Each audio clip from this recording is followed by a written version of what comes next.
Yesterday, as you guys saw, we handed out some awards, and we named 5 rising stars from around the country who have demonstrated an ability to thrive in a challenging climate.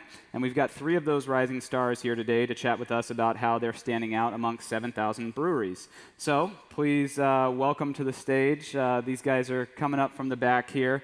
New Realm Brewing co-founder Carey Falcone, Braxton Brewing co-founder Jake Rouse, and Lawson's Finest Liquids founder Sean Lawson. Come on up, guys. A round of applause.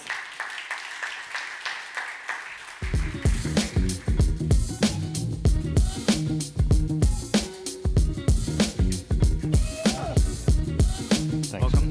Yeah. Hey, Chris. Welcome. Good to see you again. I thought we were going by height. All right. Well, thanks for making the last minute trip out here. I appreciate it. Craft brewers always coming through in the clutch. The reason why we gave you guys these Rising Star Awards, or I guess I should say the reason why we've moved to giving Rising Star Awards, we used to do a Breakout Brewery of the Year award, and there are so many breweries out there doing so many amazing things now, we thought it to be a little bit more in line with the way the category has evolved to select some folks who are really standing out. And I think each one of you guys does that in your own unique way. So let's talk a little bit about that. You guys have all experienced success this year, and maybe I'll just kind of start with Carey, and you can go down the line, and you can briefly share kind of your stories, how you guys got started, and how you guys will finish up 2018, and explain sort of what your top performing brands are, packages, give our audience a sense of who you guys are and what you're all about. Sure. So we opened in January of this year, so we're only about 11 months in, so we're a very new brewery.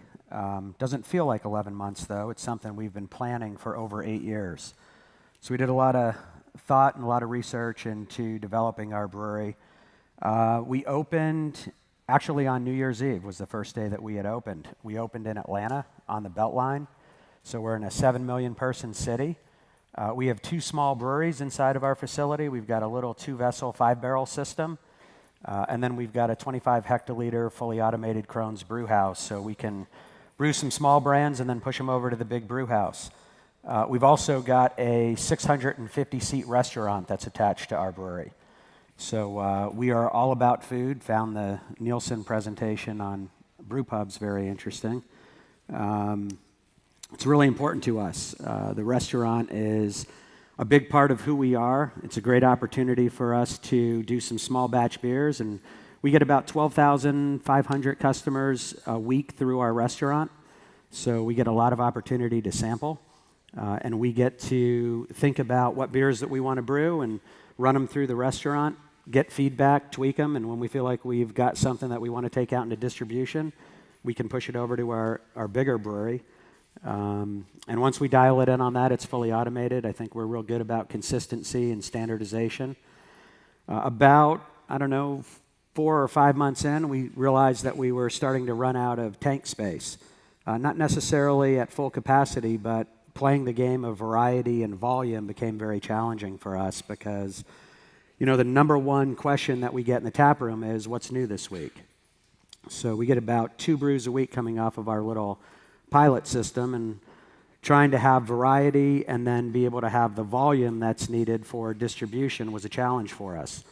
So we started talking about a larger facility because we just didn't have the space to continue to put more tanks down. And about that time, the Green Flash facility became available in Virginia Beach, and it was a really good fit for us. It wasn't too far away.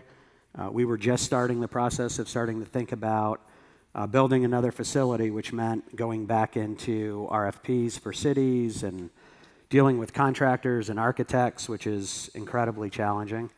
And it really defrays the focus of a new brewery. So this was like eating celery for us. It was negative calories. It was a brewery that was almost brand new, only had been up and running for about a year. So it was basically just commissioned. And it was a really good fit for us. So it allowed us to be in a position where capacity is no longer an issue for us. And we've just got to make sure that moving forward, we stay disciplined and stay on our strategic plan and don't focus on the capacity, but focus on just continuing to be strategic. Heck of a way to get into the beer business. It's been a Acquiring busy year. distressed assets. Jake, your story is a little bit different than that. Maybe tell everyone what Braxton is all about. Yeah, so my brother and I started Braxton 3.5 years ago, and I don't know, is this not close enough? Oh, sorry. It was echoing a bit. But we started Braxton 3.5 years ago, and it's been a wild ride for us. We picked an old building in the Kentucky side of Cincinnati, as I describe it, and we're really passionate about being in northern Kentucky. And my brother started brewing in our garage on Braxton Drive when he was 16. And as I was off in technology, I saw him grow and learn how to scale recipes and how to really, kind of take an idea and turn it into a beverage in, 3 to 4 weeks. And I was really inspired by it. So I left tech about 5 years ago. We spent 18 months planning the brewery and then launched, and it's been a wild ride. Not quite to the size of Green Flash. We also realized that we were running out of tank space because we picked a building that was 10,000 square foot footprint in the middle of an urban core, which, looking back on that, I probably wouldn't have done. You need a lot more space, so you need 3 times as much space as you think you would. And we've basically engineered our building to be able to spit out 30,000 barrels, which we hope to accomplish in the next 2 years or so. We're not quite there yet, but in doing so, we had to go up instead of out. So we've got 13 total fermenters, and realized very quickly that you can't really guess on what 120 barrels of beer people would like. So that's become our scaled production facility, and we were able to pick up a brewery that was going out of business in the back of the largest liquor store in America. We call that Braxton Labs, and that's been an amazing process for us. It's 15-barrel brew house with 5 fermenters that has no production schedule, and it's actually given us the opportunity to really dive deep into learning about some of the trends. And one of those is that New England IPA style, and obviously being in Kentucky, how do you translate that style? But our innovation brewer has done a phenomenal job. He spent 2 weeks up in the Northeast kind of learning about the style, understanding what makes it good, what makes it not good, and over the past year has really perfected it and done just a great job. So I'm excited about the future. We'll end this year right around 17,000 barrels. We'll be really close to the largest craft brewery in the state of Kentucky, and we're really passionate about that and looking forward to where we go in the future. Yeah. Sean, you're the elder statesman here. That's why I'm all gray. Yeah. You've been in business for 10 years, so you got a little bit different ramp than these guys, obviously, but still finding tremendous success. And I think Jake made the point of you can't guess on a 120 barrel batch what consumers are going to want, but you can with Sip of Sunshine for sure. It's been that's our flagship beer. I started, as you said, 10 years ago.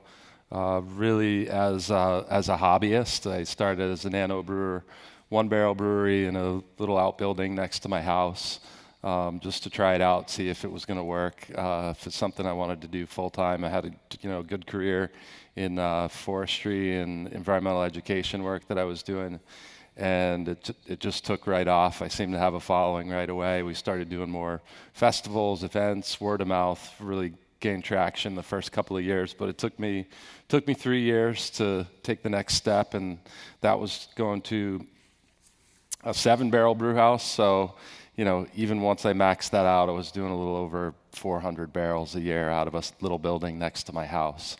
And then I got really frustrated and tired by saying no all the time, from distributors calling and customers calling, retailers calling, because of our limited capacity. So about 6 years in, about 4.5 years ago, started a relationship with Two Roads Brewing, started contract brewing down there, and we took our most popular style, double IPA beer called Double Sunshine, and used that as an inspiration to develop the Sip of Sunshine, and that beer just took off right out of the gate.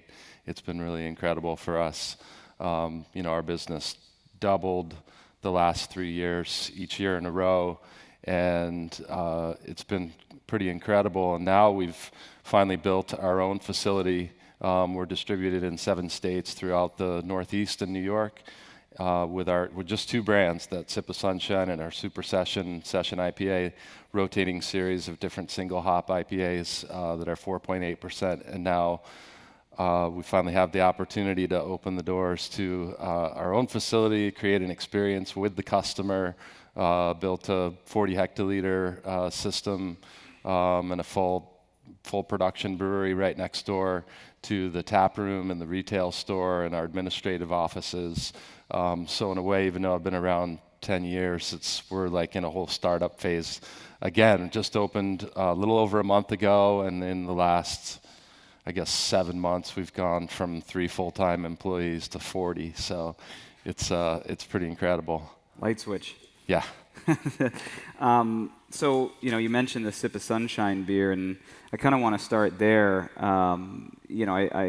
There's a package store down the street from where I live that occasionally will get a drop of Sip of Sunshine, and I still feel compelled every single time it's there. Like, I got to grab my 4-pack. They still, restrict like 1 4-pack per customer.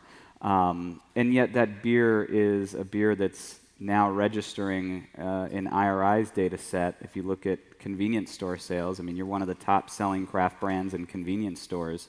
And yet you've still created this identity and this image for a brand that's like, I got to buy it now, I got to drink it fresh, and got to get it before somebody else does.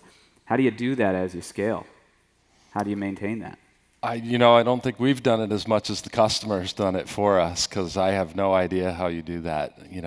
How you would set out and do that is, I've always been focused from the beginning and fanatic about keeping hoppy beers and beers that are meant to be consumed fresh, cold, which was an uphill challenge when we started distributing outside of Vermont. But we've managed to make it work, and I've always been fanatic about freshness, about a date coding and making sure that the beer that gets to the customer is, as soon as possible after the packaging. So those and quality was really from the beginning is what I set out to do, to just try to make the very best beer that we could. But the rest of it has all been the consumers. We've been just responding to the pull in the marketplace with the growth that we've had over the last few years. Has all been about the customers asking for more beer. So that's where it all starts. So are you still kind of struggling to fulfill the demand, or has forecasting gotten any easier? The last couple of years we've continued to grow, and I feel like we've hit a happy balance for our brand between meeting the demand and also not going overboard, making sure that what we're producing is still going away basically as fast as we make it. Like when we send out our next shipment to each distributor, they're fully depleted. They've sold all the beer before they get the next shipment. And the other part of what we've been able to do is by focusing on not trying to get into every retailer and every on-premise establishment, but focusing on the very best craft establishments. In the states where that's possible, it's not always possible for distributors to be selective, but where we can be selective on who we work with at the retail level, that's really helped as well, because they understand the brand, they get what we're trying to do with keeping the beer fresh and cold all the time, and they sell it right through pretty quickly. Yeah. Carey, I want to jump over to you. You seem like you have a pretty good appetite for risk. I mean, you mentioned the Green Flash acquisition as making some sense, but you're 4 months in, and you're already off buying a second brewing facility and trying to figure out how to manage that. You also mentioned your 650 seat restaurant, and being in the planning process for 8 years with New Realm. When you were planning, the ability to operate a brewery and a brew or a tasting room like that was not a reality in Georgia. So you still kind of moved ahead and built out your brewery, expecting that to change. And put it like that. Yeah, or hoping that it would change. And then you went off, and 4 months later, you're buying a second brewery. What does that say about the risk that you're willing to take, and how do you kind of process risk as a craft brewer in today's climate? Yeah, I think things have changed a lot. We talk about what we've done in the past year, but the reality is we literally spent 8 years planning this. put a tremendous amount of thought and effort and research into how we were going to go into this. We were also very blessed in that just as we were getting ready to open, the laws were changing. So we built a brewery that had 20,000 barrels of capacity with a sizable restaurant attached to it. In a state where there was a very high population, the laws were not very good. There were not a lot of brewers compared to other states when you think about brewers per capita. But we saw the law change coming, did a little bit of research. We had a plan on what we were going to do if the laws didn't change. However, they changed a few months before we opened, so we were able to open and really take advantage of the new laws and serve beer and food directly to consumers, which is critically important to us.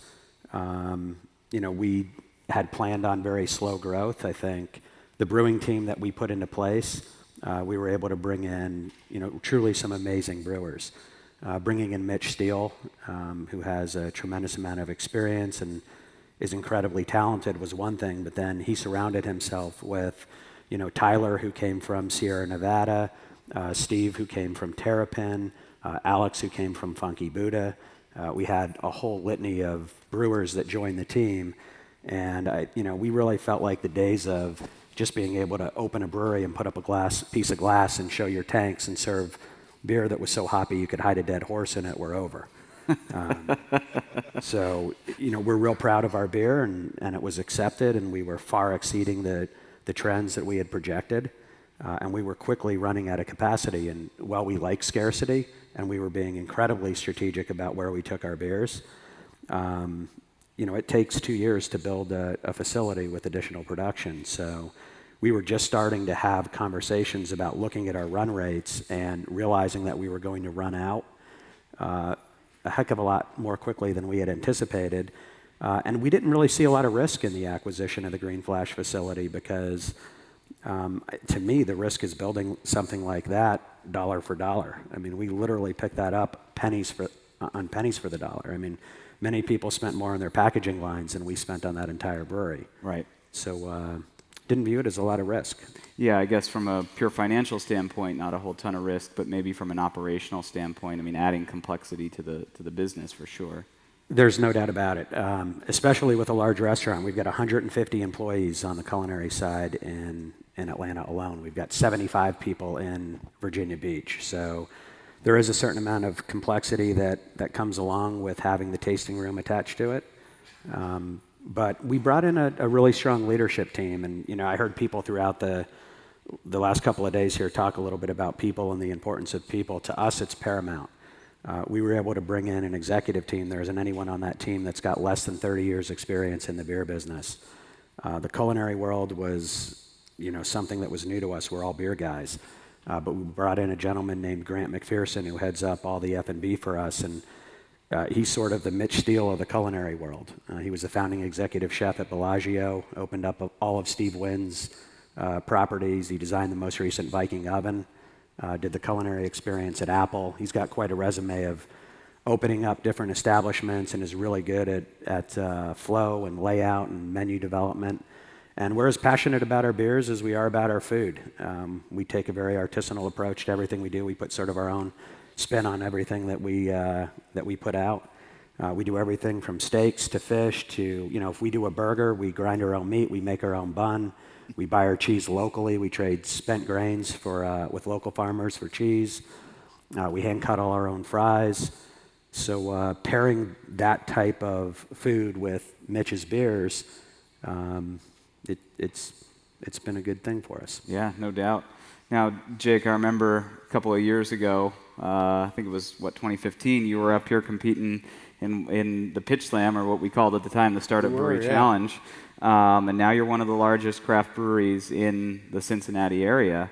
Can you talk about or point to some of the decisions that enabled you to go from, just a small brewery that was trying to create a name for itself to being a serious competitor in the Midwest? Yeah, it's a good question, Chris. Obviously when we came out here, we were super fired up about the beers, and we were super fired up about being in Kentucky because there was nothing else there, right? There was nothing on the Kentucky side of the river.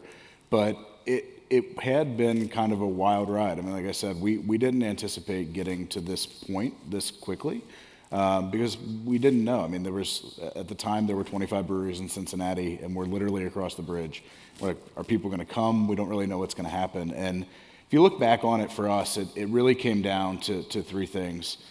Obviously, the people aspect, the focus on incredible marketing and branding, but Evan and Richard, Richard has been Evan's mentor. He's our co-founder, and much like your Mitch Steele, he was a very, very early employee at Boston Beer and had spent more time in the beer business than Evan had been alive. And their ability to just play off of each other in building a QA/QC program, building the styles that we thought would sell.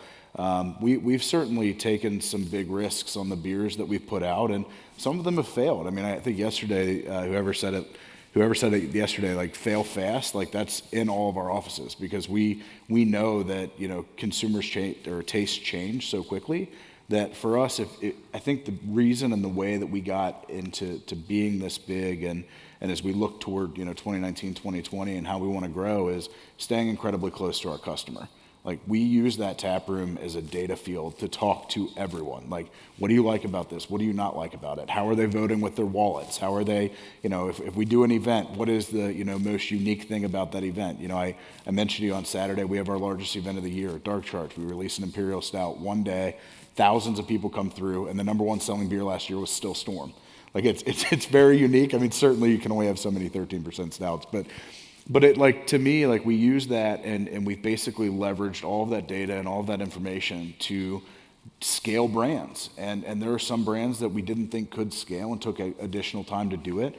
And we're not afraid to admit when we're wrong. I mean, I've said it 1,000 times. Like, we've struggled with IPA. We've changed our IPA twice, and we're about to change it again. We're super fired up about where it's going because of labs. But to me, it came down to making sure you have the right people in the company that are fired up every day about beer, and making sure that you give your brewers the runway to create a quality product that they're passionate about. I mentioned earlier the story back when we were prepping for the session that we just did Garage Beer, which is a 15-pack lager at $15.99, and we did it at a time where we were almost at capacity. And a lot of people are looking at me like, what are you doing? Like most people do that when they need to fill capacity and need to get through volume. But our brewers were literally begging. They're like, we do lager so well. We have to do this. We have to do this. And sometimes as a business leader, you just have to get out of your people's way. And we've done it. And that product has absolutely blown our mind this year in terms of volume growth and where we're going. So it's been a mix of things, but I think it all comes back to making sure you're taking calculated risks and following through and executing as well as you can. Well, that's definitely a great lesson. I got a sort of question for all of you here, and I'll start with Sean. You think about trying to cut through some of the noise that's out there with your various brands, be it Sip of Sunshine or Garage Beer or Euphonia Pilsner or any of the beers that you guys offer.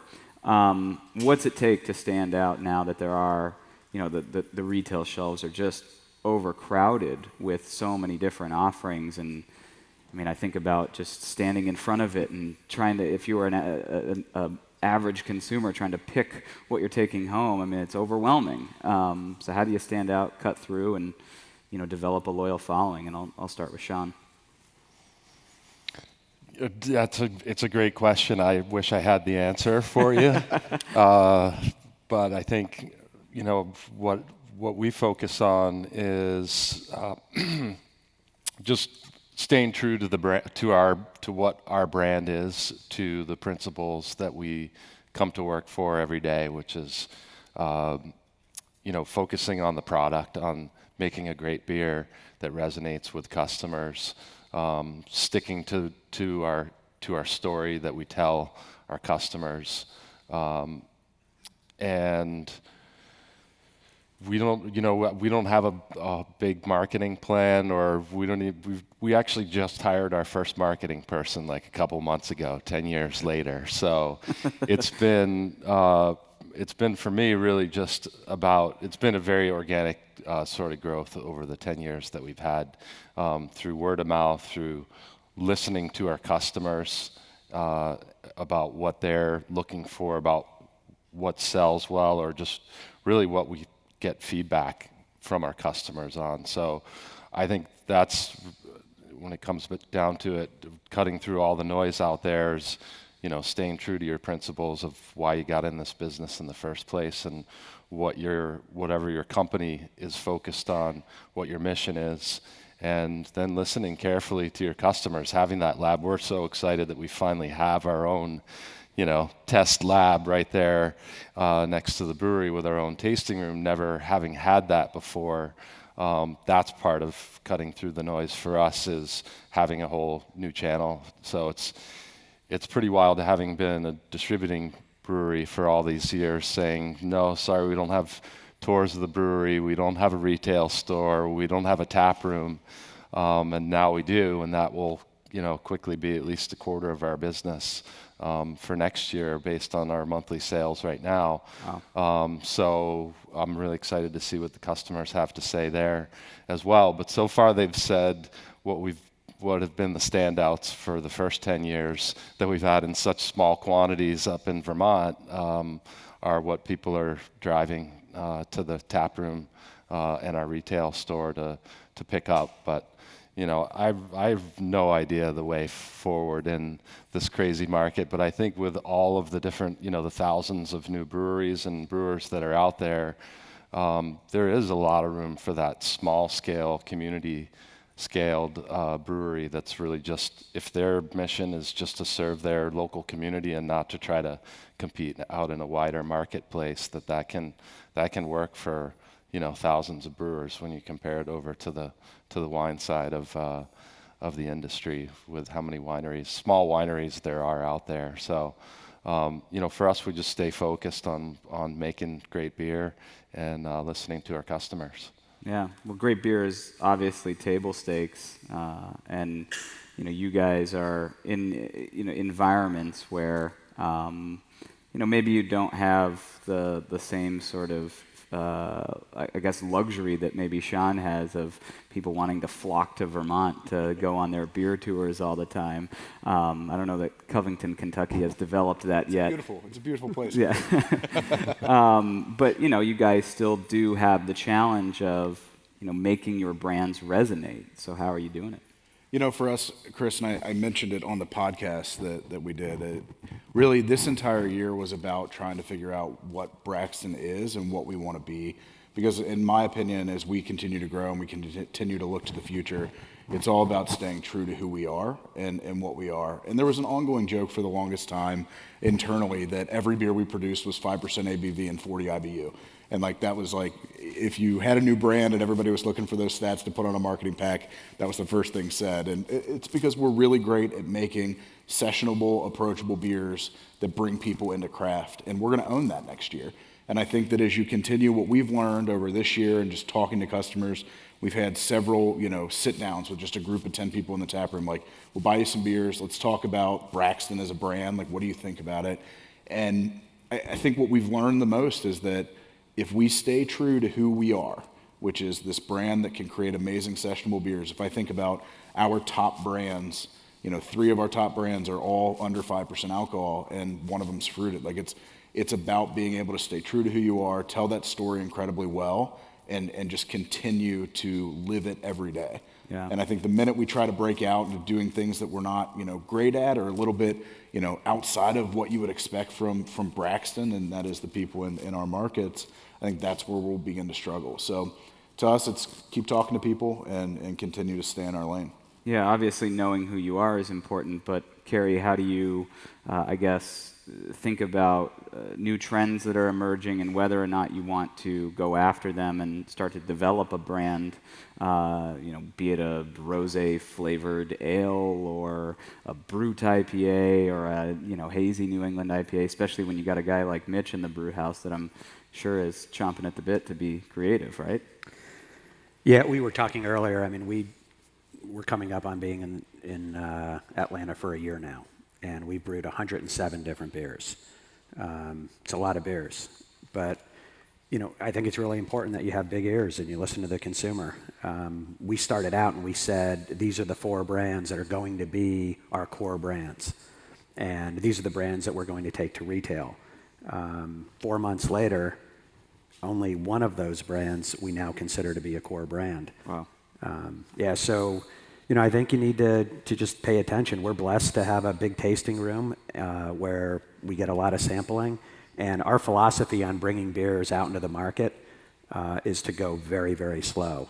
We're several months on site in our tap room, getting feedback. Then we go into on-premise. We do on-premise very strategically.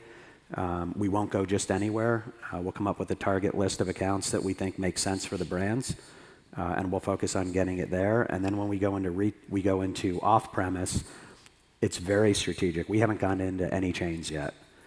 You'll probably find some of our beers have leaked into some chains, but we haven't sought out any authorizations in chains yet.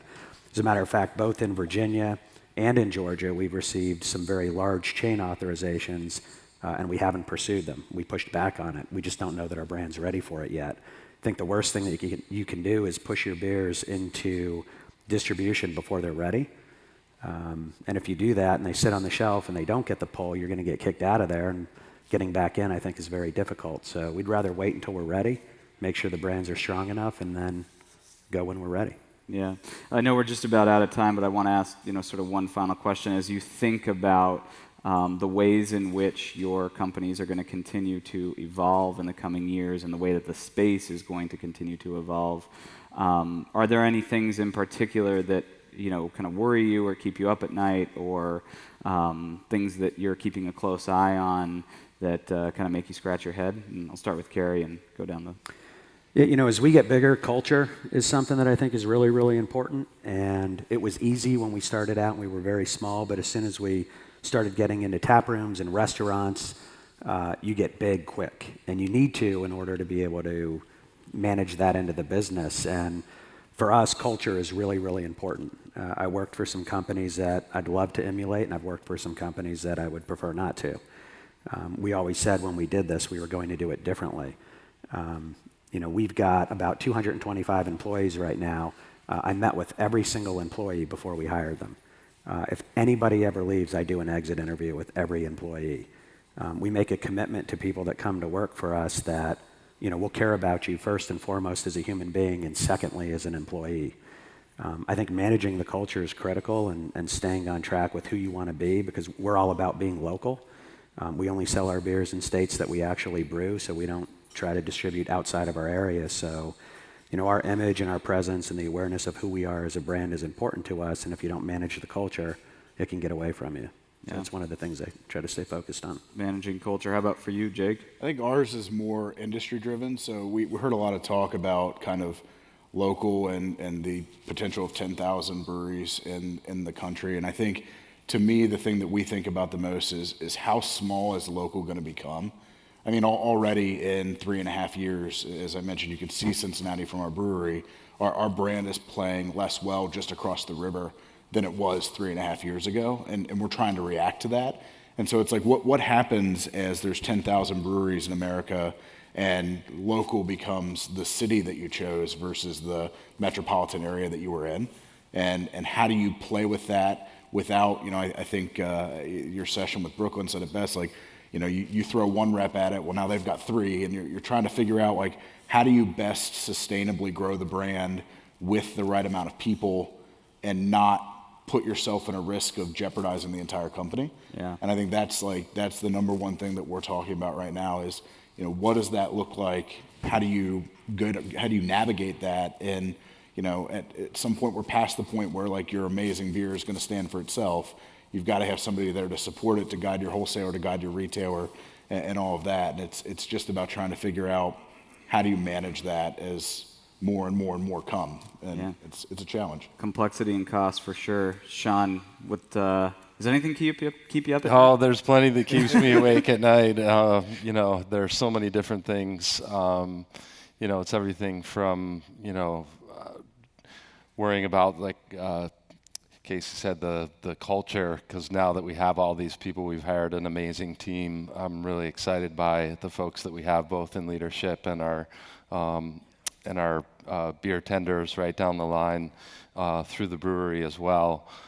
So I'm, focused on making sure that the atmosphere that we create, we're definitely taking good care of our employees, but making sure that we continue to do that every day It's things like we have a wastewater treatment plant to run now. Since we're in a rural area, that keeps me up at night sometimes. And I think just change. We have had so much change in the last year. And what's going to change next? What's coming down the line as far as change in the craft beer world and among consumers? Because a lot of times you never see the next big thing coming until it's already happened. Right. I mean, I think hard seltzer is a great example of that. Yep. Right? I mean, who could have predicted that?